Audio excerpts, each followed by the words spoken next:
Welcome back to AIL Stories and Folktales. Please have your seat and watch this inspiring video till the end. Thank you. Title: The Call That Could Not Be Ignored. In a small town, there lived a man named Ezekiel. Known for his charm and love for worldly pleasures, Ezekiel went to church only on rare occasions, usually when there was a special event or celebration. Many prophets and pastors had spoken to him over the years, each delivering the same message.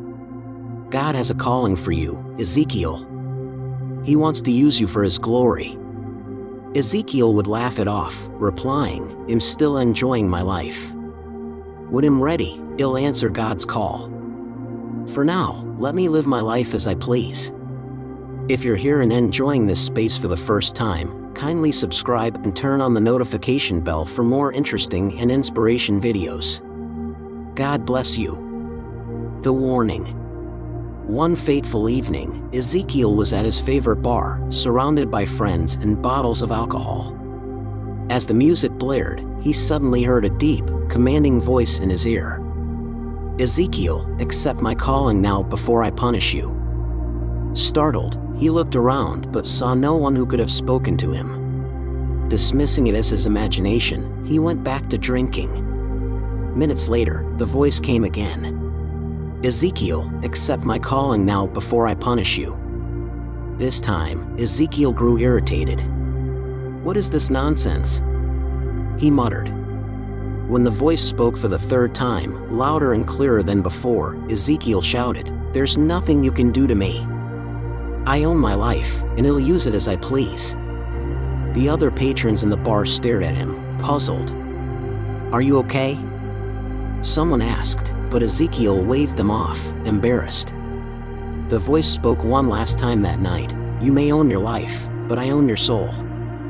If you don't accept my calling within 7 days, I will punish you." Ignoring the call. 7 days came and went, but Ezekiel made no effort to change. Instead, he continued his partying and carefree lifestyle, mocking the warnings he had received. Weeks turned into months, and the memory of the voice began to fade. One night, as he danced at a club, the voice returned, stronger and more forceful than ever. "You have ignored my call. You shall see what happens to those who defy me. For 3 years, you will roam the streets in madness. Every 6 months, I will restore your mind for 1 day, and on that day, you will remember what you've lost. But then, you will return to madness." Ezekiel laughed, dismissing the threat. But as the last word faded from his ear, something in him snapped. His mind spiraled into chaos. The punishment. Ezekiel ran into the streets, tearing at his clothes and shouting incoherently. The man who had once been the life of the party was now a pitiful figure, wandering aimlessly. His family, friends, and the townsfolk were helpless. No prophet or pastor could cure him. Every 6 months, as promised, Ezekiel's sanity would return for a single day. On those days, he would weep bitterly, saying, "Why didn't I accept God's calling? Why did I reject Him?" But before the day ended, his madness would return, and he would resume his aimless wandering. Redemption. After 3 long years, Ezekiel woke up one morning with a clear mind and a heart full of remorse. Falling to his knees, he cried out to God, "Lord, I surrender. Use me as you will. Forgive me for my stubbornness." From that day forward, Ezekiel's life changed completely.